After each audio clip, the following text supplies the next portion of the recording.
Pemirsa, Anda menyaksikan Breaking News Metro TV. Erlangga Hartarto secara resmi mundur dari kursi Ketua Umum Partai Golkar. Dalam video yang beredar di WhatsApp, Erlangga memastikan pengunduran dirinya untuk stabilitas transisi pemerintahan baru. Hadirin dimohon berdiri. Presiden Republik Indonesia tiba di tempat acara. Dalam pernyataannya, Erlangga menyatakan mundur dari Ketum Partai Golkar terhitung sejak Sabtu malam 10 Agustus 2024. Adapun salah satu alasan dari pengundurannya, Erlangga menyebut untuk menjaga stabilitas transisi pemerintahan yang baru. Sementara itu, pada hari Jumat lalu, Erlangga Hartarto membantah akan ada Munas yang digelar pada waktu dekat. Erlangga menegaskan Munas tetap akan berlangsung pada Desember 2024.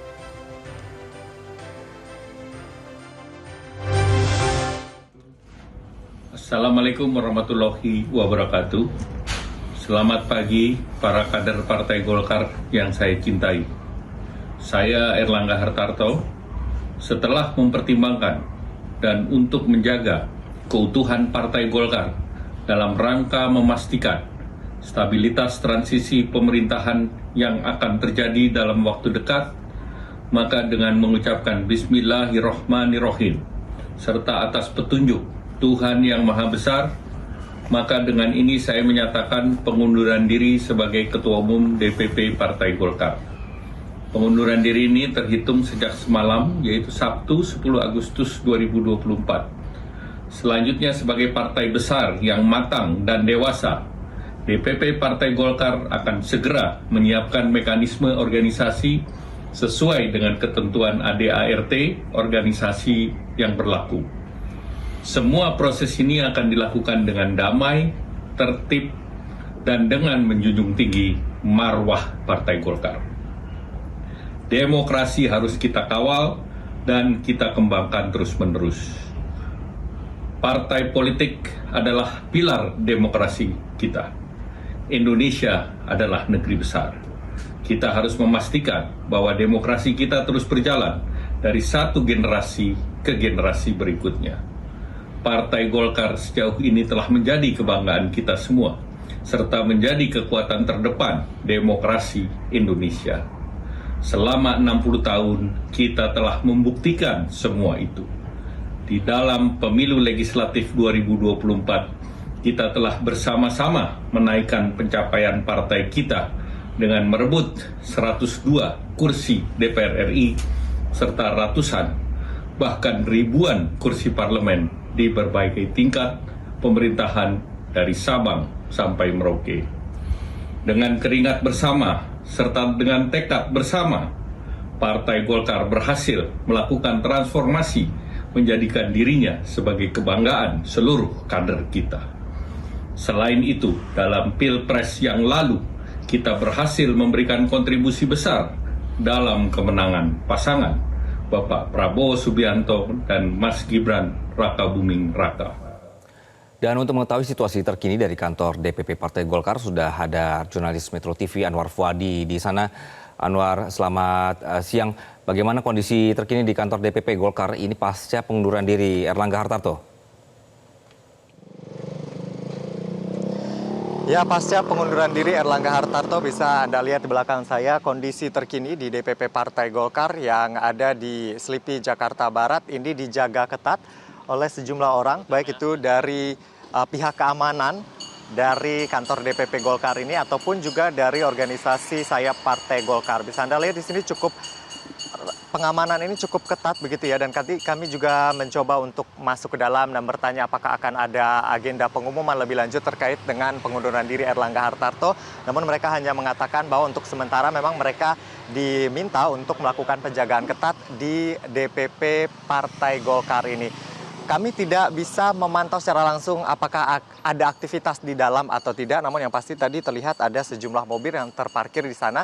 Tadi juga sebelum live ini ada mobil anggota DPR RI dari Partai Golkar nomor 290, namun kami tidak bisa lihat dengan jelas begitu ya siapa yang ada di mobil tersebut. Apakah mobil tersebut hanya mengantar lalu kemudian keluar, ataukah ada petinggi Golkar yang keluar dari DPP. Yang pasti inilah aktivitas yang bisa kami pantau setidaknya tadi sejak pukul 12 waktu Indonesia Barat. Ya, ya, oke. Ya, oke. Nanti akan ada keterangan dari Golkar terkait dengan hal ini. Kita lagi live, Pak. Ya mungkin Akan ada keterangan akan terkait dari dengan hal ini. DPP pusat ya. Oke. Jadi emang benar berarti ya Sudah mundur begitu ya? sudah mundur Pak Ketua Umum. Alasan itu biar nanti bukan kapasitas saya kan, biar dari elit atau bidang yang berkewajiban menerangkan terkait pengunduran diri Pak Erlangga. Oke. Oke. Itu munduran dirinya itu dari pribadinya Pak Erlangga atau memang dari internal partai, Pak? Saya belum bisa ada kepastian jawabnya. Gitu. Ya makasih ya. Apa mekanisme yang disiapkan Munaslup atau apa untuk PLT? Nah, kita lagi mau rapatkan dulu sesuai konstitusi Partai Golkar itu aja. PLT-nya siapa kemungkinan yang dipersiapkan? Yang pasti dari internal dulu kan. Siapa nama-nama yang sudah keluar? PLT itu yang saat ini mungkin dari pihak DPP masih ada penggodokan, saya nggak bisa sebutkan dulu. Ya kan? Agus Gumiwang atau Pak Bahlil? Ya, kan kabarnya ke sini, Bang. Yang penting itu kan dari internal dulu kader. Tapi apa benar kabar Agus Gumiwang dan juga Erlangga Hartarto ini tidak baik gitu hubungannya? Tidak akur. Karena itu Kalau itu kan personal, kita nggak menyangkut dengan konstitusi atau etika politiknya internal partai, kan kita nggak bisa mencampur itu. Makasih Mbak ya. sejauh ini gimana kalau dalam internal partai sendiri? Emang ada gonjang-ganjing makanya tiba-tiba diganti ketua umum? Golkar itu kan partai yang demokrasi yang penuh dengan dinamika, hal biasa untuk perbedaan pendapat. Gitu. Oke, makasih Mbak ya. Tapi sejauh Oke. ini nggak ada apa-apa? Tidak ada apa-apa, aman-aman saja. Kenapa tidak sesuai dengan jadwal munas? Mungkin ada hal yang sifatnya itu memang harus diprioritaskan oleh partai. Gitu loh. Nanti biar pimpinan DPP pusat. Sesuatu dong di dalam partai makanya akhirnya Enggak juga lah. Enggak juga, ya. Nah, dari internalnya bagaimana di Golkar sendiri? Aman-aman saya solid. Ya? Ya. Oke, makasih ya. Ya. Antara Agus Gumiwang atau Bahlil mungkin tahu. No comment. Oke ya. Ya. Tapi berarti belum ditentukan ya? Belum. Seperti apa Belum. dan kapan gitu ya? Belum. Bang di dalam ada siapa aja ya? Masih ada pimpinan di sana. Tadi yang keluar siapa tadi, Bang? Ada ketua dewan etik. Oke. Ada Iya. apa ya Bang di dalam itu? Ya, mengenai persiapan materi lah paling enggak. Untuk Jam berapa? Munaslup 25 Agustus berarti ya? Oh, belum. Ini untuk apa berarti? Kan tahapannya kan mesti pleno dulu, rapat pleno. Rencananya kapan ini rapat plenonya? Minggu-minggu. Oke. Tapi Munaslupnya tanggal 25 Agustus. Ya. Ya pemirsa, itu tadi dikatakan memang belum ada mekanisme yang pasti. Belum ada mekanisme yang pasti begitu ya terkait dengan apa kemudian mekanisme selanjutnya untuk pergantian ketua dari Partai Golkar setelah mundurnya Erlangga Hartarto ini. Namun tadi dikatakan oleh salah seorang yang dari dalam begitu ya bahwa akan ada rapat yang digelar begitu untuk menentukan mekanisme selanjutnya. Tadi kami melihat memang ada beberapa petinggi Golkar yang sudah keluar mobilnya, tapi belum ada informasi jelas. Kami juga sudah mencoba untuk konfirmasi kepada baik itu Sekjen Partai Golkar, lalu kemudian para wakil ketua umum Partai Golkar, dan juga ketua-ketua begitu ya, termasuk misalnya Aceh Hasan Sajili, tadi juga ada Nurul Arifin. Namun hingga saat ini belum ada yang menjawab atau memberikan keterangan pasti. Mereka meminta untuk menunggu sampai akhirnya tadi beredar di kalangan wartawan dan juga sudah kita tayangkan pernyataan resmi yang disampaikan oleh Erlangga Hartarto yang mengkonfirmasi bahwa dirinya memang menyatakan mundur sebagai ketua umum Partai Golkar. Seperti yang disampaikan tadi, alasannya adalah demi keutuhan partai, lalu kemudian demi keamanan dan juga bagaimana kemudian transisi ke pemimpinan, ke pemerintahan Prabowo Subianto dan juga Gibran Raka Buming Raka ini berjalan lancar. Baru itu informasi yang bisa kita terima dan hingga saat ini kami juga mencoba masuk juga tidak diperkenankan begitu ya, sehingga tidak banyak informasi yang bisa kita ambil begitu di DPP Partai Golkar ini selain tadi memang pernyataan-pernyataan yang disampaikan oleh Erlangga Hartarto. Kalau kita melihat lagi ke belakang gonjang-ganjing yang terjadi di Partai Golkar sebenarnya sejak tahun lalu ini sudah ada informasi atau isu-isu yang meminta pengunduran diri dari Erlangga Hartarto. Pada saat itu alasannya adalah gejolak di dalam internal ini beberapa kelompok meminta Erlangga Hartarto untuk mundur karena memang tidak bisa membuat dirinya, karena memang ada mandat dari Partai Golkar agar Erlangga ini bisa maju dalam kontestasi Pilpres. Namun karena itu tidak berhasil, ini yang kemudian membuat Erlangga Hartarto diminta untuk mundur. Setelah isu tersebut mereda dan Erlangga Hartarto Partai Golkar menyatakan dukungan kepada Prabowo Gibran, isu sempat mereda begitu ya, dan Partai Golkar juga mendapatkan raihan kursi yang cukup baik, bahkan ada 102 kursi di pemilihan legislatif di tahun 2024 ini. Namun akhirnya sejak hari Jumat kemarin ada informasi terkait dengan gonjang-ganjing di Partai Golkar terkait dengan pengunduran diri Erlangga Hartarto, sampai akhirnya berdasarkan informasi yang disampaikan per tanggal 10 Agustus 2024 Erlangga Hartarto menyatakan mundur dari posisinya sebagai Ketua Umum Partai Golkar. Tadi sudah dijelaskan alasannya seperti apa, dan Erlangga Hartarto juga tadi sempat mengatakan juga keberhasilannya sebagai Ketum Partai Golkar, baik itu kenaikan kursi, lalu kemudian peran besar Partai Golkar untuk memenangkan Prabowo Gibran dalam Pilpres 2024. Kita akan menunggu proses lebih lanjut begitu ya, atau keterangan lebih lanjut dari partai. Kita tentu menunggu siapa nanti PLT-nya, meskipun yang beredar adalah Agus Gumiwang Kartasasmita, ada juga nama Bahlil Lahadalia, tapi belum pasti informasi tersebut karena masih digodok oleh internal Partai Golkar. Anggi. Anwar Fuadi melaporkan dari DPP Partai Golkar. Terima kasih. Pemirsa, kita sudah tersambung dengan Direktur Eksekutif Carta Politika Yunarto Wijaya. Selamat siang, Mas Toto. Mas Toto, selamat siang. Terdengar? Ya, Mas Toto, selamat siang, Mas. Mas Anggi? Ya. Mas Toto bisa mendengar suara saya, Mas? Iya. Bisa Mas Anggi. Oke, baik. Mas Toto, ini kabar kalau menurut Mas Toto ini memang mengejutkan atau memang sudah bisa diduga, Mas?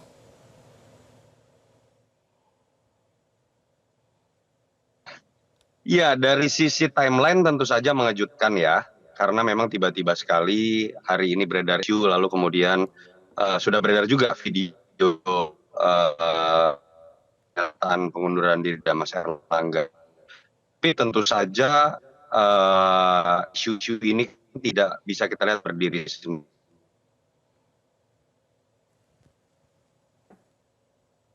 Mas Toto, kami tidak bisa mendengar suara Anda. Kemudian juga sebelum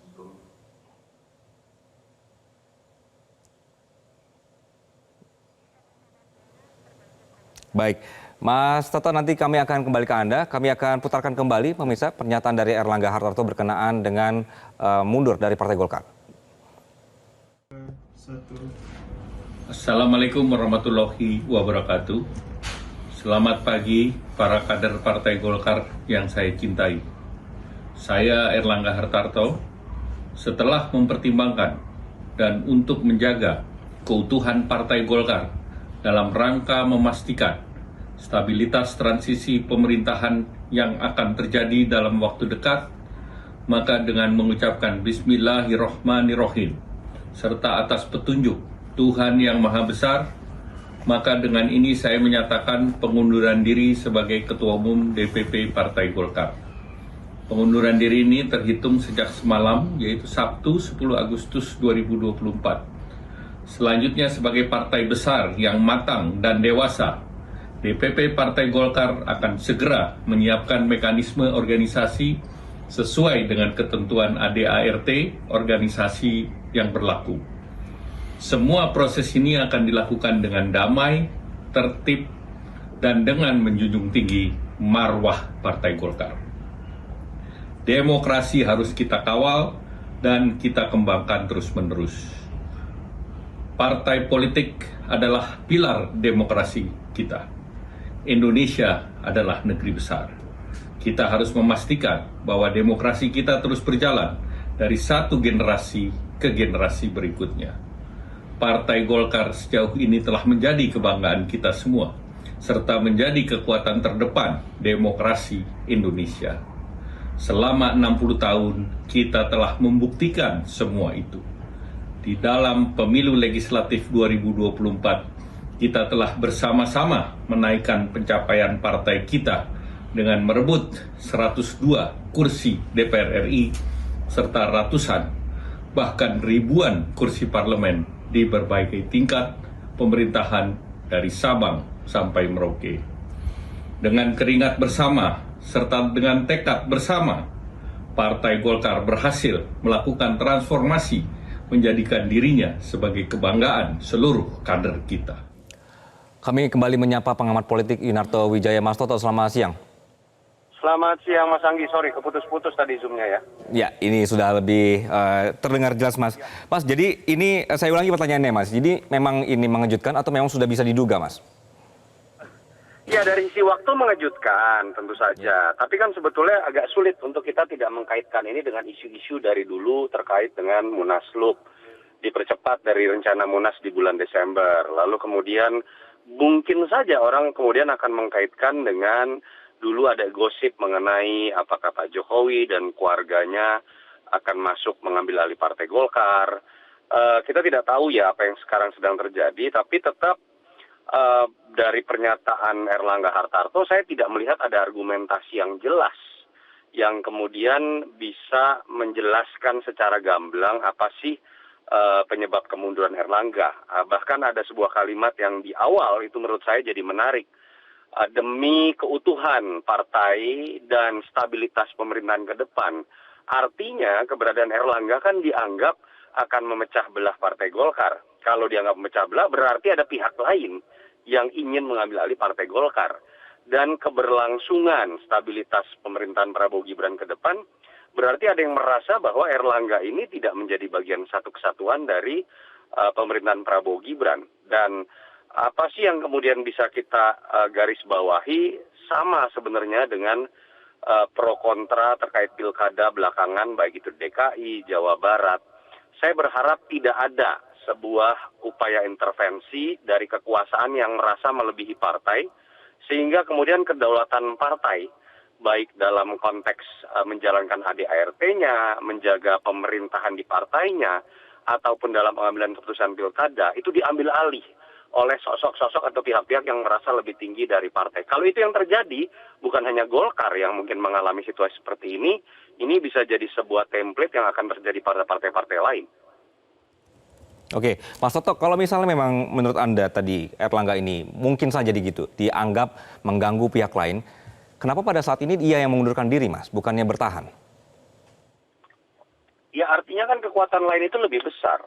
Kalau kita lihat kan seseorang mengundurkan diri, artinya pilihannya biasanya dua. Satu, dia sudah menyadari bahwa kemungkinan bisa terjadi peristiwa politik dan kekuatan politik dari ketum ini kalah oleh kekuatan politik lain. Dalam konteks ini saya anggap Munaslup begitu ya. Atau juga yang sering terjadi di Indonesia ini kan adalah upaya mempolitisasi hukum. Nah, saya tidak tahu apakah terkait dengan Mas Erlangga ini apakah akan ada bau-bau hukum juga yang menyertai pengunduran diri. Kita akan lihat dalam beberapa hari ke depan. Dan jangan sampai itu terjadi politisasi hukum ya. Tetapi kalau memang ada masalah hukum, proses hukum harus terus berjalan. Tapi yang tidak boleh adalah upaya politisasi hukum. Kalau itu yang terjadi ya mengerikan sekali. Selain adanya sebuah budaya politik baru, bahwa partai dengan mudahnya bisa diintervensi kedaulatannya, dan penggunaan instrumen hukum dalam proses penentuan pengambilan keputusan dalam partai, bahkan dalam menentukan siapa yang pantas menjadi pimpinan partai. Oke, Mas Toto, berarti Anda melihat Erlangga yang siang hari ini kita lihat visualnya mengundurkan diri, ini legowo atau terpaksa? Saya tidak ingin menjadi ahli mimik ya, tapi kalau kita lihat gestur, kan terlihat jelas sekali. Bukan dalam kondisi plong, bukan dalam kondisi yang biasa-biasa saja, ditambah dengan waktu yang sangat mendadak. Jadi sulit buat saya, apalagi kalau ketika kemudian mendengarkan statement-statement Mas Erlangga dari video-video yang beredar, yang tidak bisa menjelaskan gamblang alasan utamanya mundur. Jadi memang terlalu banyak misteri di belakang, dan sulit menurut saya Erlangga untuk terbuka. Jadi ya menurut saya memang dugaan paling bisa dispekulasikan adalah terkait dengan kekuatan lain yang lebih besar ataupun terkait dengan adanya kasus hukum. Biasanya selalu seperti itu. Oke. Berarti Anda menilai Erlangga kalah kali ini, Mas? Apapun itu ya, dalam konteks tadi Mas bilang sempat apakah memang tersandra ada kasus hukum atau memang ada kekuatan lebih besar. Berarti Anda melihat memang Erlangga kalah kali ini? Kalau Erlangga memang ternyata memiliki kasus hukum dan memang katakanlah proses hukum, misalnya ada ya, itu berjalan dengan benar, Mas Erlangga kalah dalam menjalankan amanahnya. Tapi kalau yang terjadi sebetulnya hanya politisasi hukum atau upaya mengintervensi kedaulatan partai, dan kemudian ini terus berlanjut, yang kalah bukan Erlangga, yang kalah partai besar bernama Golkar. Yang kalah adalah sistem kepartaian di Indonesia. Yang kalah berpotensi ke depan adalah demokrasi di Indonesia ketika kita kemudian melihat budaya kekuasaan yang bisa mengintervensi aturan undang-undang dan budaya-budaya yang dimiliki oleh masing-masing partai. Itu yang menurut saya harus jadi catatan. Jadi ini bukan tentang seorang Erlangga saja. Ini tentang bagaimana kita menjaga peristiwa ini bukanlah satu dari sekian banyak peristiwa yang menunjukkan bahwa ada orang atau pihak tertentu yang merasa dirinya di atas partai atau bahkan di atas aturan. Oke, Mas Toto, Anda melihat selama ini komunikasi Erlangga dengan petinggi-petinggi Partai Golkar itu memang lancar atau ada bermasalah atau memang ada gerbong-gerbong lain yang juga misalnya tidak klop dengan komunikasi Erlangga atau arah Erlangga? Iya, menurut saya kan pertama kalau kita bicara majunya Mas Erlangga menjadi ketua Partai Golkar memang berbeda ya. Misalnya dengan ketum-ketum sebelumnya, praktis Mas Erlangga dianggap tidak terlalu kuat. Kalau kita ingat Munas di Bali 2016 kalau saya tidak salah. Ada kekuatan Setia Novanto, ada kekuatan Adi Komarudin. Lalu kemudian terjadi beberapa peristiwa Setia Novanto menang tapi kemudian terkena kasus hukum. Mas Erlangga naik, kalau kita mendengar kisah-kisah atau bisik-bisiknya ini kan adalah persetujuan dari Pak Jokowi. Dan memang setahu saya beliau cukup dekat dengan Pak Jokowi, presiden yang berkuasa. Ini yang menyebabkan mungkin ada pertanyaan memang. Mas Erlangga sepertinya pada saat maju menjadi ketua umum Golkar belum terlalu mengakar, tetapi memang ada kekuatan secara top down yang membackup beliau. Kalau ditanya ke teman-teman Golkar, ya saya dengan beberapa komunikasi yang saya lakukan, ada yang menganggap Mas Erlangga bagus, ada yang menganggap Mas Erlangga kurang ke bawah karena terlalu sibuk sebagai menteri. Tapi kalau kita lihat dari statement-statement Kino Golkar, ormas-ormas di bawah Golkar, sebenarnya kan terlihat masih cukup kuat sebetulnya. Dan kita tahu juga, tapi kan sempat ada panggilan dari aparat penegak hukum beberapa waktu lalu sebelum Pilpres. Nah itu yang kemudian variabel-variabel yang bercampur aduk menyebabkan adanya spekulasi. Apakah betul ini diharapkan oleh pengurus-pengurus Golkar dari bawah supaya Mas Erlangga mundur, atau sebuah tekanan dari atas yang dulu merasa berjasa, tapi kemudian sekarang merasa ada perubahan sikap politik dari Mas Erlangga, sehingga kemudian kalau kita dengar istilah Mas Erlangga kan tadi demi keutuhan Partai Golkar dan demi keberlangsungan stabilitas pemerintahan Prabowo Gibran. Walaupun agak mengagetkan ya, karena setahu saya kontribusi Golkar dalam kemenangan Prabowo Gibran juga sangat besar, seperti tadi diulang oleh Mas Erlangga sendiri. Jadi sekali lagi semuanya ini masih serba spekulasi. Kita berharap bukan sebuah barter politik, bahwa ketika Mas Erlangga mundur ada sesuatu yang kemudian akan disembunyikan. Demokrasi harus melihat ada transparansi. Dan saya tidak mendengar adanya argumentasi yang cukup kuat dalam pendidikan politik kenapa Mas Erlangga mundur. Dan kita akan lihat ke depan. Apakah akan ada peristiwa politik lain yang menyertai, termasuk kalau ada kemudian peristiwa hukum yang menyertai. Oke, Mas, kalau berarti gini, dengan tidak jelas alasan pengunduran diri, kemudian juga alasan resmi juga ini belum ada, ini juga semakin membuat kita bertanya-tanya gitu ya Mas Toto ya. Bagaimana dengan gerbong Erlangga sendiri Mas? Apakah akan legowo? Apakah akan terima ketumnya ditendang seperti ini?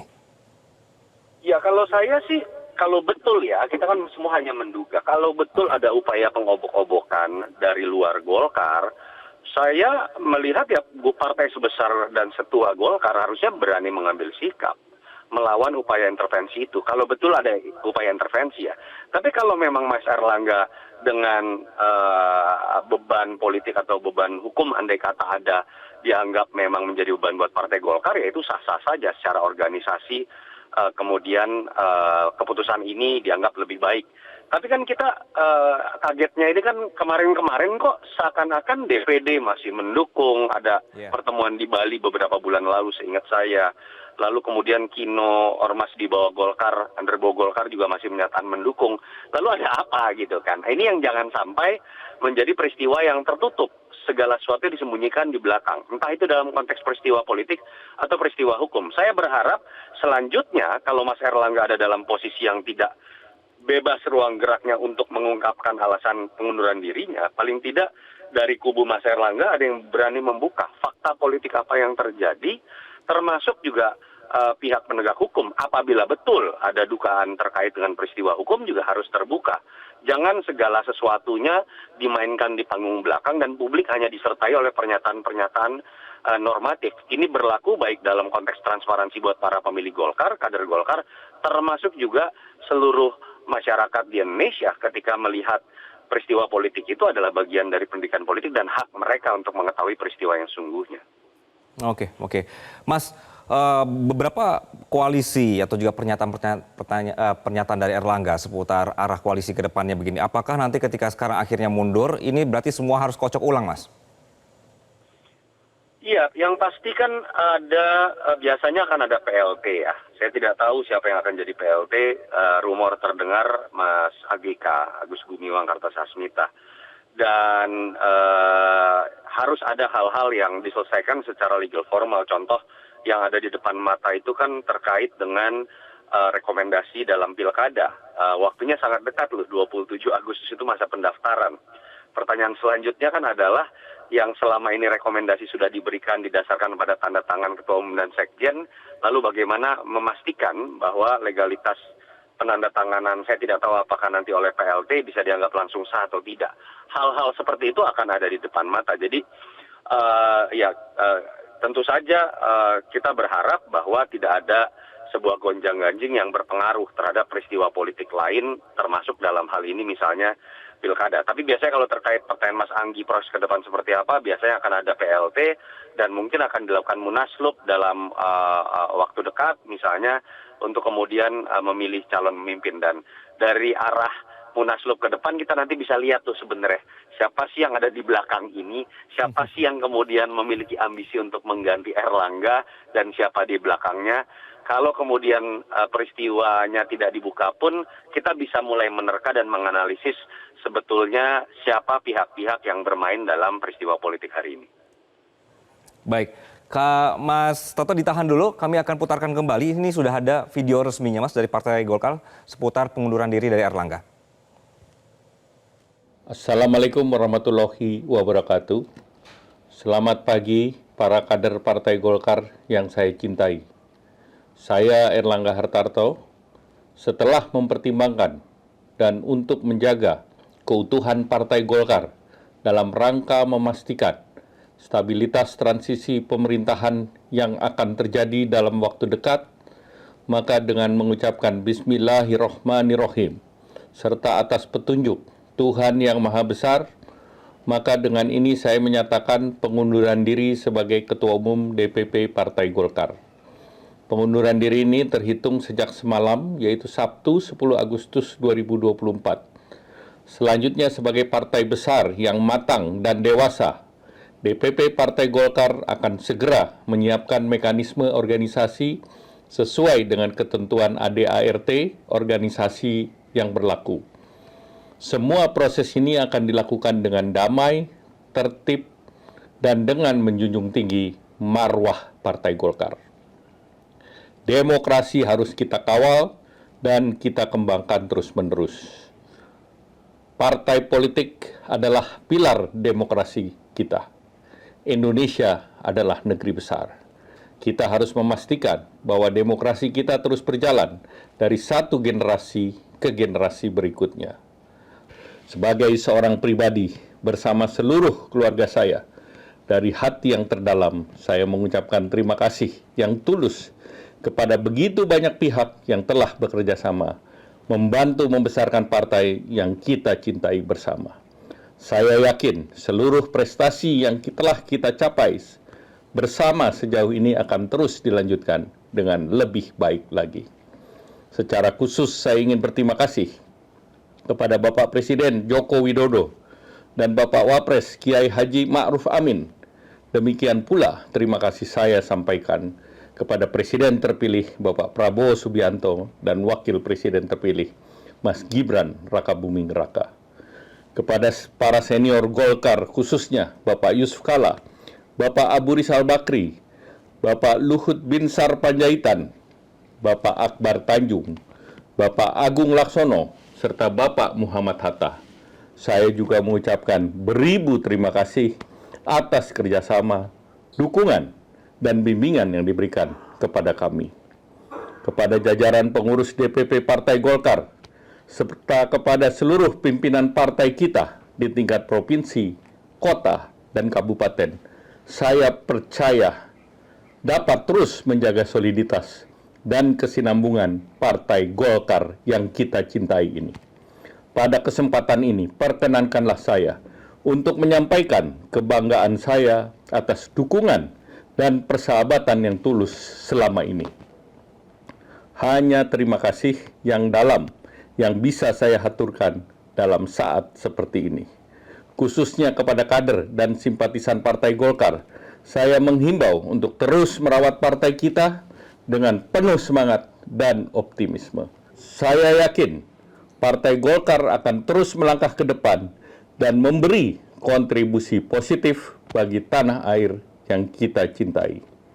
Kepada seluruh rakyat Indonesia, terima kasih atas dukungan dan kepercayaan selama ini kepada Partai Golkar sebagai pembawa harapan bagi kemajuan bersama. Sebagai pribadi, saya mohon maaf yang sebesar-besarnya atas kekurangan atau kesalahan yang saya lakukan selama ini. Sekali lagi terima kasih atas bantuan, kerjasama, serta persahabatan kepada semua pihak. Saya yakin dengan kebersamaan yang erat, Indonesia akan menjadi negeri yang semakin membanggakan kita semua. Sebagai penutup, perkenankanlah saya untuk mengutip satu bait dalam himne Partai Golkar. Hiduplah golongan karya, semoga Tuhan selalu melindunginya. Wassalamualaikum warahmatullahi wabarakatuh. Baik pemirsa, sudah bergabung juga bersama kami politikus Partai Golkar, ada Bang Andi Sinolingga. Bang, selamat siang Bang. Selamat siang. Terima kasih atas waktunya Bang, dan juga Mas Toto tetap bersama kami, masih ada ya Mas Toto ya? Masih Mas Anggi. Baik, Mas Toto dan juga Bang Andi, serta pemirsa tetaplah bersama kami karena kami akan lanjutkan Breaking News Metro TV usai jeda. Kembali dalam Breaking News Metro TV, pemirsa, kami masih mendiskusikan seputar mundurnya Erlangga Hartarto sebagai Ketum Partai Golkar. Sudah bergabung bersama kami ada pengamat politik Yunarto Wijaya, kemudian juga ada politikus Golkar Andi Sunalingga. Mas Toto, Bang Andi, selamat siang. Selamat siang. Yap. Saya ke Bang Andi, tadi saya sudah cukup banyak berbicara dengan Mas Toto ini. Bang Andi, ada apa Bang sebenarnya Bang? Yang pasti adalah kita sudah dengar sama-sama pernyataan Pak Erlangga dengan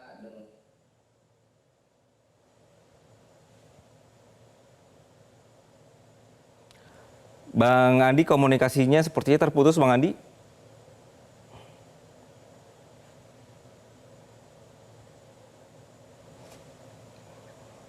Oke, Bang Andi. Oke, Bang Andi, sepertinya audionya termute ini. Bang Andi, bisa dibuka dulu.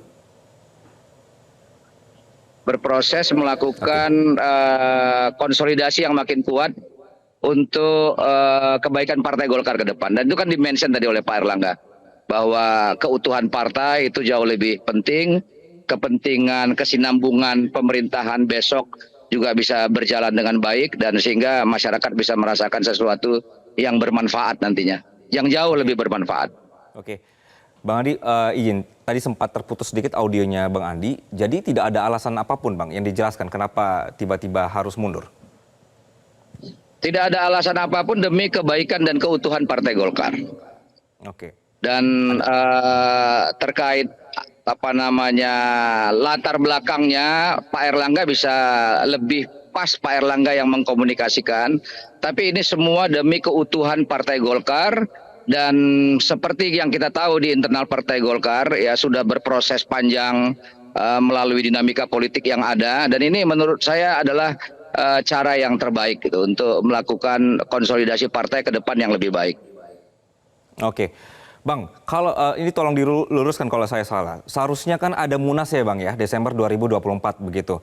Kenapa tidak menunggu Munas saja? Ketika akhirnya sekarang diumumkan justru terlihat ada kegaduhan begitu Bang. Nanti kan pasti ada Munas, nanti ada, kalau mekanisme di partai pasti ada pleno untuk menentukan siapa yang akan menjadi pengganti PLT Ketua Umum ya, menjadi pelaksana tugas Ketua Umum. Dan pasti akan ada Munas, tidak mungkin tidak ada Munas, pasti akan ada Munas. Nah nanti DPP yang akan rapat di situ. Jadi mekanisme kepartaiannya berjalan normal seperti biasa dan tidak ada kekisruhan di situ.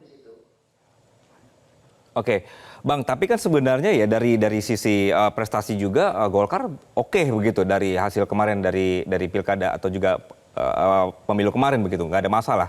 Jadi sebenarnya kenapa harus mundurnya sekarang begitu, Bang Andi? Nah itu kalau kenapa harus mundurnya sekarang, Pak Erlangga yang bisa jawab itu. Saya nggak bisa jawab itu. Oke. Pak Erlangga yang tahu kenapa harus mundurnya sekarang. Tapi menurut saya mundur sekarang, mundur besok sama aja. Oke. Itu kan soal cara saja. Kalau prestasi tidak ada yang membantah, meskipun banyak catatan-catatan di sana sini, tapi peningkatan perolehan kursi itu menjadi sesuatu yang harus diapresiasi terhadap Partai Golkar di bawah kepemimpinan Erlangga. Oke. Nah, kalau memang ternyata prestasinya oke, tidak ada masalah, terus tiba-tiba mundur, ini kan juga jadi pertanyaan begitu ya, Bang ya. Sedangkan dari publik pun masih menunggu sebenarnya apa penjelasan dari Partai Golkar gitu, Bang. Ya saya menduga aja itu jiwa besar Pak Erlangga bahwa tugasnya sudah selesai, 2 periode memimpin Partai Golkar dari 2016-2019, kemudian 2019-2024, dan sepanjang sejarah menurut saya hanya Pak Erlangga yang pernah memimpin Partai Golkar 2 periode itu. Nah sebelumnya itu setelah reformasi belum ada catatan ketua umum. Pak Akbar Tanjung itu 1 periode, Pak Yusuf Kala 1 periode, Pak Abu Rizal Bakri juga gitu, Pak Novanto. Hanya Erlangga yang bisa memimpin Partai Golkar 2 periode dan relatif ya suasana konsolidasinya tidak ada hiruk pikuk yang cukup berarti di internal Partai Golkar. Dan menurut saya itu justru prestasi yang bagus. Dan ini legacy bagi Pak Erlangga bahwa dia mundur di tengah kesuksesan beliau itu. Jadi sukses, mundur, dan kemudian memberikan tongkat estafet kepada kepemimpinan partai yang akan datang. Oke gitu. Bang Andi, saya mau konfirmasi ya. Apakah memang benar nanti bahwa setelah ini yang akan jadi PLT-nya adalah Agus Gumiwang? Kemudian untuk menggantikan posisi Erlangga, nanti pada saat Munas, nanti yang dipilih adalah Bahlil? Nanti soal PLT itu akan diputuskan, ada mekanisme partai di pleno. Nanti diputuskan, dikuatkan di Rapimnas itu. Nah, walaupun saya tidak bisa membantah opini dan aspirasi yang berkembang, memang arahnya seperti yang Anda sebutkan tadi. Oke, arahnya adalah bahwa setelah ini nanti PLT-nya adalah Agus Gumiwang, kemudian nanti untuk menjadi ketua umumnya di Munas diusahakan adalah Bahlil, begitu ya? Itu aspirasi yang berkembang yang harus diputuskan melalui mekanisme kepartaian. Oke, Mas Toto, boleh komentar Mas Toto? Jadi tadi sempat Bang Andi bilang ini mundurnya karena karena dia mundur di tengah prestasi. Ini bisa diterima nggak sih, Mas? Iya, saya bukan menangkap istilah Bang Ucok mundur karena prestasi ya. Tadi Bang Ucok lebih mengarah kepada mundurnya dalam kondisi sedang berprestasi dan itu biasanya diasumsikan positif. Tapi memang tadi kan Bang Ucok, Bang Andi juga sudah mengungkapkan, saya nggak bisa mengungkapkan alasan kenapa sekarangnya biarkan Mas Erlangga. Dan kalau kita menggunakan logika kan berarti kan memang ada kondisi yang aktual terjadi yang menyebabkan kenapa harus sekarang.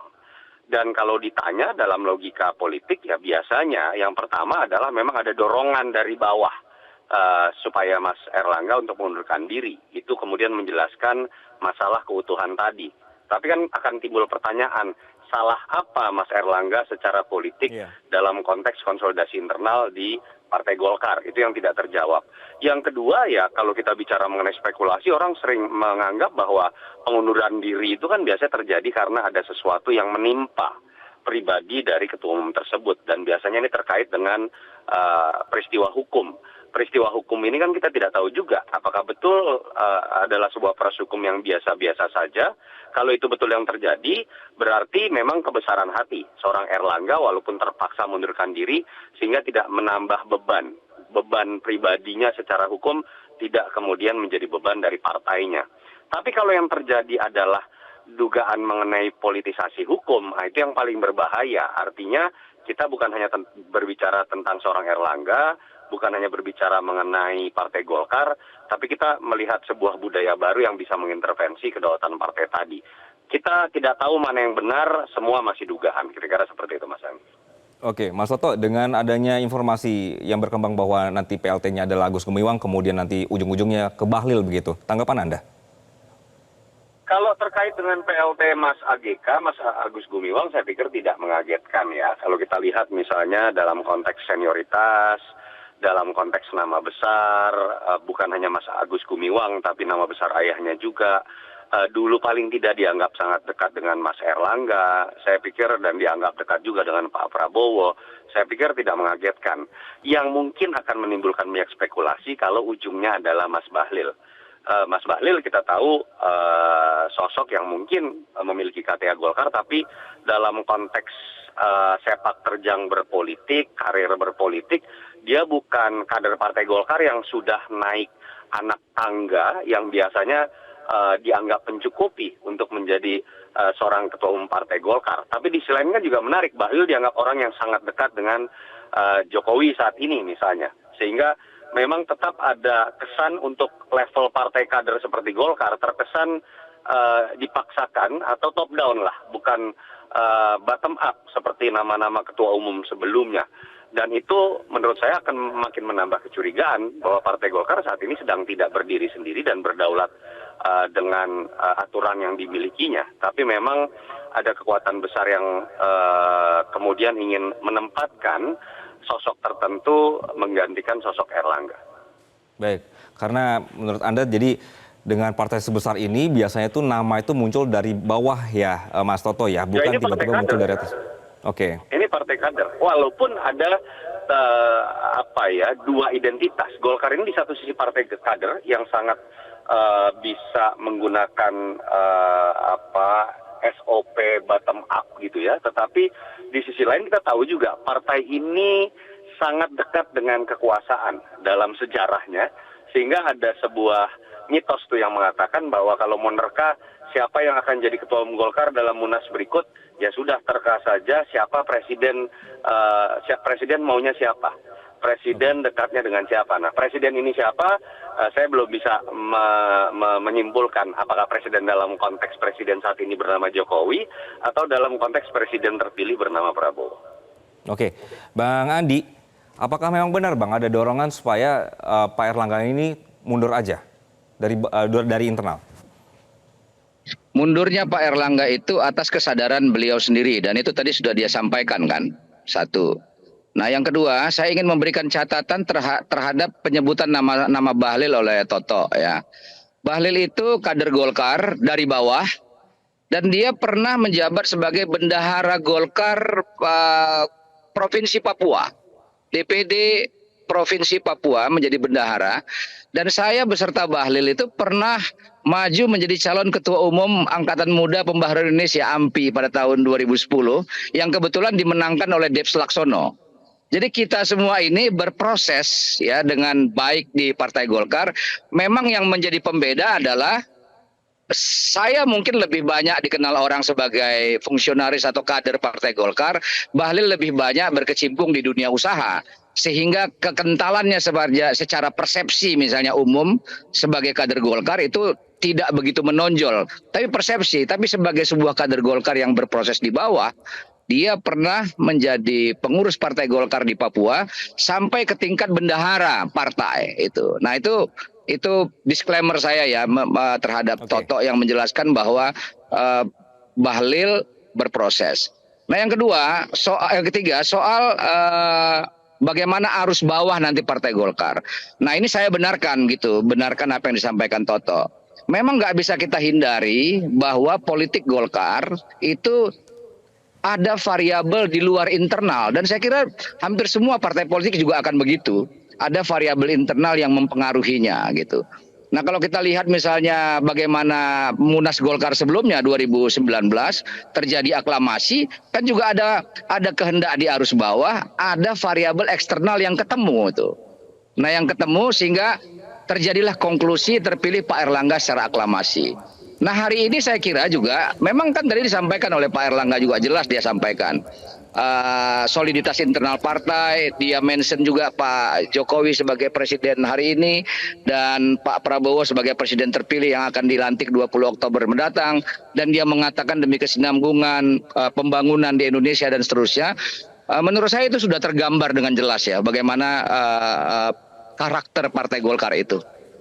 Oke, Mas Toto ada tanggapan dari pernyataannya Bang Andi?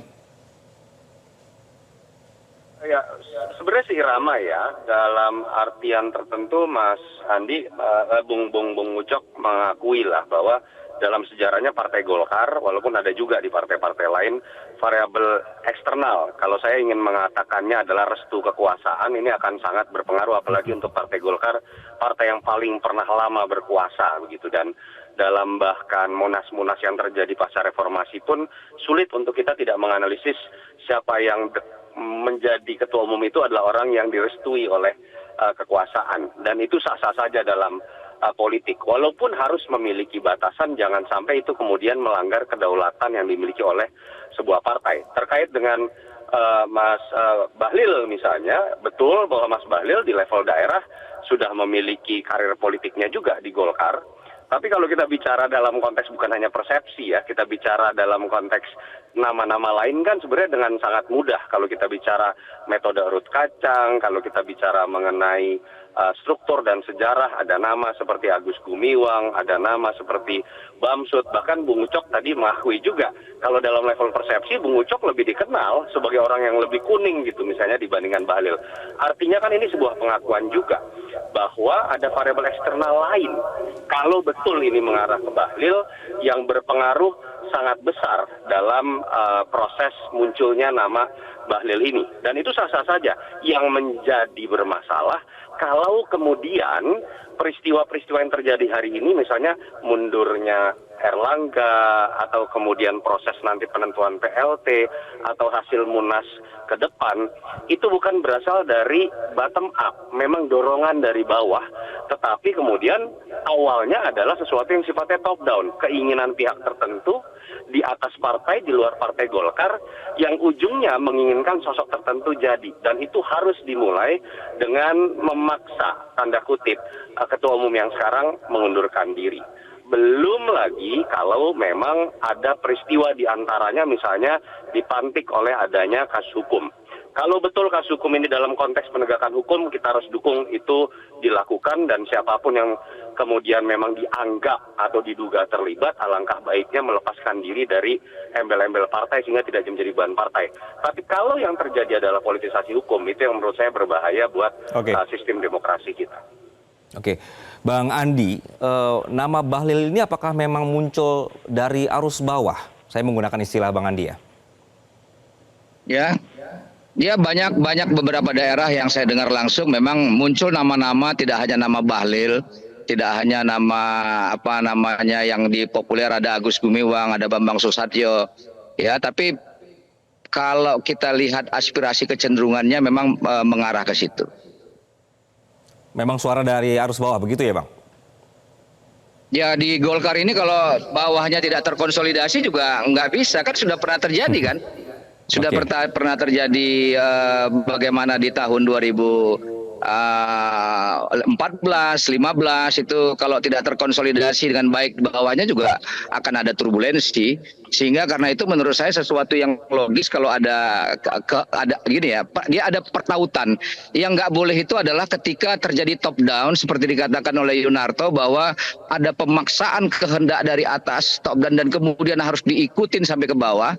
Itu yang nggak boleh. Tapi ketika ada persilangan kepentingan antara elit dengan rakyat, itu yang kita harapkan kan, antara elit dengan akar rumput nih, dengan pengurus daerah. Itu yang kita harapkan, demokrasi yang sehat kan begitu.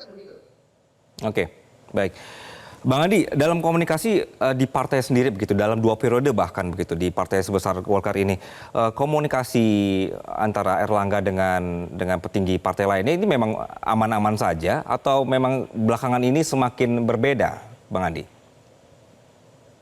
Saya nggak punya otoritas ya untuk mengkomentari bagaimana komunikasi Pak Erlangga dengan pimpinan-pimpinan partai lain, karena pertama di internal Golkar, Bang Andi, bukan partai lain.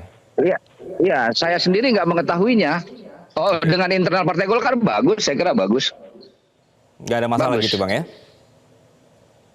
Nggak ada masalah. Itu kan semua udah atas dasar kehendak dirinya kan, nggak ada masalah. Semuanya bagus. Oke, Bang Adi, dalam konteks bahwa ini akhirnya Erlangga harus mundur, begitu, dalam konteks harus mundur. Apakah ini juga nanti tidak berbahaya dengan adanya misalnya gerbongnya Erlangga juga pasti nggak terima gitu loh, Bang?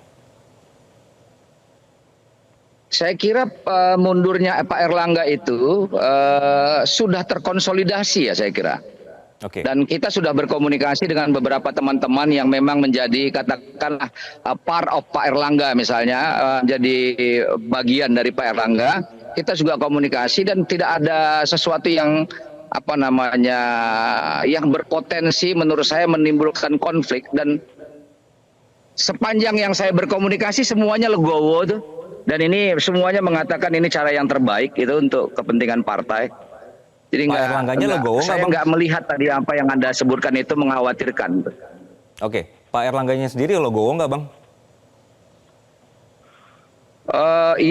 Gini ya, sesuatu yang tidak bisa kita raba, saya nggak bisa bicara, maka yang lain nggak bisa bicara. Yang kita bisa bicara itu adalah sesuatu yang tampak di permukaan. Sesuatu yang tampak di permukaan adalah apa yang disampaikan oleh Pak Erlangga yang direkam, yang tadi diputarkan oleh Metro TV. Oke. Nah di situ kan bisa kita lihat pesan teks yang dia sampaikan dan bisa dilihat gesturnya juga kan. Apakah ada gambaran baik secara tekstual maupun secara gesture Pak Erlangga itu secara psikologis tertekan, sesuatu yang katakanlah paksaan yang dilakukan. Tapi saya sendiri tidak melihat itu. Oke, baik. Saya terakhir ke Mas Toto. Mas Toto, ini dalam konteks pilkada ya Mas. Sebenarnya posisi Golkar dalam pilkada kali ini seberapa mengganggunya istana jika memang berbeda dukungan, Bang? Mas Toto. Saya sih melihat ini bukan sekedar permasalahan pilkada lah. Katakanlah memang banyak berspekulasi, misalnya ada perbedaan sikap di beberapa daerah besar seperti Banten, Jabar, DKI awal-awal. Ini sesuatu yang bisa berbahaya buat Mas Erlangga. Saya sih tidak melihat seperti itu. Kalaupun ada sebuah perbedaan sikap, bukan di level pilkada, ada sesuatu yang sifatnya lebih besar. Dan yang tahu ini adalah Mas Erlangga dan pihak-pihak yang dianggap lebih besar inilah. Dan balik lagi, kalau menggunakan istilah Mas Erlangga sendiri, bahwa ada dua kata kunci di situ. Pertama, demi keutuhan Partai Golkar. Artinya kan di situ ada sebuah kemungkinan bahwa kalau sebagai sebuah otokritik, Mas Erlangga tidak terlalu baik mengkonsolidasikan soliditas dari internal partainya. Tapi kalau mau dilihat dari kacamata yang lain, ada pihak lain yang kemudian dari pihak luar merasa gerah kalau Erlangga yang kemudian masih menjadi ketua umum Golkar ke depan. Dan kalimat kedua menurut saya yang menarik kan adalah terkait dengan demi keberlangsungan stabilitas pemerintahan Prabowo Gibran. Ya jelas di sini artinya kan ada yang kemudian merasa bahwa keberadaan Erlangga baik saat ini ataupun kalau terpilih lagi dalam Munas Desember kemarin berpotensi akan mengganggu stabilitas dari pemerintahan Prabowo Gibran ke depan. Artinya apa? Restu kekuasaan tidak terlalu menginginkan Erlangga. Jadi mungkin itu yang bisa dilihat sebagai dua hal yang bertautan kalau menurut Bang Ucok tadi, bahwa di bawah juga kalau saya tangkap tidak terlalu solid, di sisi lain dari pihak restu kekuasaan juga tidak terlalu nyaman. Nah, bisa juga ada variabel lain yang memang mungkin menimpa Mas Erlangga secara pribadi sehingga kemudian dianggap bisa menjadi beban buat Partai Golkar. Itu semua kemungkinan yang terjadi. Poin penting dari saya adalah itu harus dibuka nanti ke depan sebagai pendidikan politik baik buat kader Golkar, pemilih Golkar ataupun masyarakat Indonesia secara utuh, sehingga kemudian orang tidak melihat peristiwa politik itu sebagai sesuatu yang harus diterima begitu saja outputnya, tapi prosesnya di dalam itu dibiarkan menjadi sebuah barter politik yang ada di panggung belakang. Kalau itu yang terjadi itu akan ditiru oleh partai-partai lain dalam muktamarnya, dalam munasnya, dalam kongresnya, dan itu bukan ciri khas negara demokrasi pasca reformasi yang kita cita-citakan. Semoga Pak Prabowo ke depan bisa membangun budaya politik yang menurut saya kalau berhenti sampai sini pergantian ketua umum Partai Golkar ini sih sebuah misteri yang tidak terlalu baik buat pendidikan politik. Oke, baik. Mas Toto, terima kasih atas perspektif Anda di siang hari ini dan juga Bang Andi terima kasih atas waktu Anda di Breaking News Metro TV. Dan pemirsa tetaplah bersama kami, Breaking News Metro TV akan kembali usai jeda. Assalamualaikum warahmatullahi wabarakatuh. Selamat pagi para kader Partai Golkar yang saya cintai. Saya Erlangga Hartarto, setelah mempertimbangkan dan untuk menjaga keutuhan Partai Golkar dalam rangka memastikan stabilitas transisi pemerintahan yang akan terjadi dalam waktu dekat, maka dengan mengucapkan Bismillahirrahmanirrahim, serta atas petunjuk Tuhan Yang Maha Besar, maka dengan ini saya menyatakan pengunduran diri sebagai Ketua Umum DPP Partai Golkar. Pengunduran diri ini terhitung sejak semalam, yaitu Sabtu 10 Agustus 2024. Selanjutnya sebagai partai besar yang matang dan dewasa, DPP Partai Golkar akan segera menyiapkan mekanisme organisasi sesuai dengan ketentuan ADART organisasi yang berlaku. Semua proses ini akan dilakukan dengan damai, tertib, dan dengan menjunjung tinggi marwah Partai Golkar. Demokrasi harus kita kawal dan kita kembangkan terus-menerus. Partai politik adalah pilar demokrasi kita. Indonesia adalah negeri besar. Kita harus memastikan bahwa demokrasi kita terus berjalan dari satu generasi ke generasi berikutnya. Sebagai seorang pribadi bersama seluruh keluarga saya, dari hati yang terdalam saya mengucapkan terima kasih yang tulus kepada begitu banyak pihak yang telah bekerja sama membantu membesarkan partai yang kita cintai bersama. Saya yakin seluruh prestasi yang telah kita capai bersama sejauh ini akan terus dilanjutkan dengan lebih baik lagi. Secara khusus saya ingin berterima kasih kepada Bapak Presiden Joko Widodo dan Bapak Wapres Kiai Haji Ma'ruf Amin. Demikian pula terima kasih saya sampaikan kepada Presiden terpilih Bapak Prabowo Subianto dan Wakil Presiden terpilih Mas Gibran Rakabuming Raka. Kepada para senior Golkar khususnya Bapak Yusuf Kala, Bapak Abu Rizal Bakri, Bapak Luhut Binsar Panjaitan, Bapak Akbar Tanjung. Kami ajak Anda kembali untuk melihat situasi terkini dari kantor DPP Partai Golkar. Sudah ada jurnalis Metro TV, Andromeda Arizal. Andro, selamat siang. Tadi sempat ada diskusi di studio berkenaan dengan pengunduran diri ini, Andro.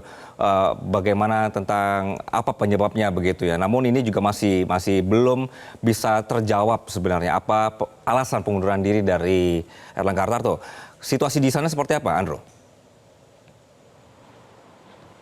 Baik, Anggi dan juga pemirsa, kami sampaikan memang sejak pagi hari tadi hingga siang hari ini, terutama pasca kami mendapatkan kabar mundurnya Erlangga Hartarto yang juga merupakan Ketua Umum Partai Golkar, situasi terkini di DPP Partai Golkar ini masih cukup sepi, tidak ada aktivitas ataupun juga beberapa wakil ketua umum dari Partai Golkar ataupun dari pihak-pihak Partai Golkar yang masuk ke dalam gedung DPP Partai Golkar yang berada di Kembangan, Jakarta Barat. Kalau kita bisa melihat memang situasi terkininya kami gambarkan sedikit, Anggi dan juga pemirsa di rumah. Ini merupakan situasi terkini, para awak media juga sejak pagi hari tadi memang terus menunggu kabar terbaru bagaimana proses begitu ataupun juga tindak lanjut dari pasca mundurnya Erlangga Hartarto yang juga merupakan Ketua Umum Partai Golkar. Kami para awak media pun juga terus berusaha untuk mendapatkan informasi lebih lanjut lagi, terutama siapa begitu pengganti dari Erlangga Hartarto. Memang yang kami ataupun juga yang informasi kami terima memang nanti akan ada konferensi pers yang akan dilaksanakan di gedung DPP Partai Golkar. Hanya saja ini belum diketahui kapan kemudian juga siapa yang nanti yang akan menyampaikan informasi tersebut. Hanya saja kami pun mendapatkan informasi dari politisi Partai Golkar yaitu Riko Lodwig Lesianggi memang menyampaikan kalau saat ini Partai Golkar sedang menyiapkan atau juga sedang merumuskan mekanisme partai untuk menunjuk PLT atau pengganti ketua umum dari Partai Golkar. Dan informasi yang kami terima pun juga hanya video konferensi pers yang disampaikan oleh Erlangga Hartarto yang kami terima siang hari tadi, di mana Erlangga Hartarto mengumumkan pengunduran dirinya yaitu secara resmi dari jabatannya sebagai Ketua Umum Partai Golkar terhitung pada Sabtu malam. Dan juga memang tadi ada beberapa alasan yang kami highlight begitu Anggi dan juga pemirsa di rumah, yaitu adalah terkait dengan mempertimbangkan dan untuk menjaga keutuhan Partai Golkar dalam rangka memastikan stabilitas transisi pemerintahan yang ada yang akan terjadi dalam waktu dekat. Maka dari itu tadi pun juga disampaikan oleh Erlangga Hartarto ini melakukan pengunduran dirinya. Dan selain itu juga Anggi dan juga pemirsa di rumah, memang Erlangga pun juga tadi sempat menjelaskan begitu terkait dengan situasi terkini di Partai Golkar, terutama pasca kemarin dalam pemilihan presiden 2024 yang juga turut berkontribusi terhadap pemenangan dari Prabowo Gibran, kemudian juga dalam pileg pemilihan legislatif 2024 di mana Partai Golkar ini mendapatkan 102 kursi untuk tingkat DPR RI, kemudian juga ratusan kursi untuk tingkat DPRD, baik itu DPRD tingkat provinsi ataupun juga kabupaten kota. Dan juga ini dari Sabang sampai Merauke ini jumlah juga cukup besar, dan juga ini membawa Partai Golkar ini menjadi salah satu partai pemenang dalam pileg dan juga pilpres di tahun 2024. Memang informasi terkait dengan mundurnya Erlangga Hartarto ini masih sangat minim begitu. Kami pun juga masih terus berusaha untuk mendalami lebih lanjut lagi apa yang menjadi penyebabnya, kemudian juga hal-hal apa saja, dan juga nanti bagaimana proses penggantian ataupun juga PLT dari Ketum Erlangga Hartarto. Anggi. Andromeda Ariza melaporkan dari DPP Partai Golkar. Terima kasih. Dan pemirsa, demikianlah Breaking News Metro TV. Saya Anggi Hasibuan. Sampai jumpa. Jelajahi cara baru mendapatkan informasi. Download Metro TV Extend sekarang.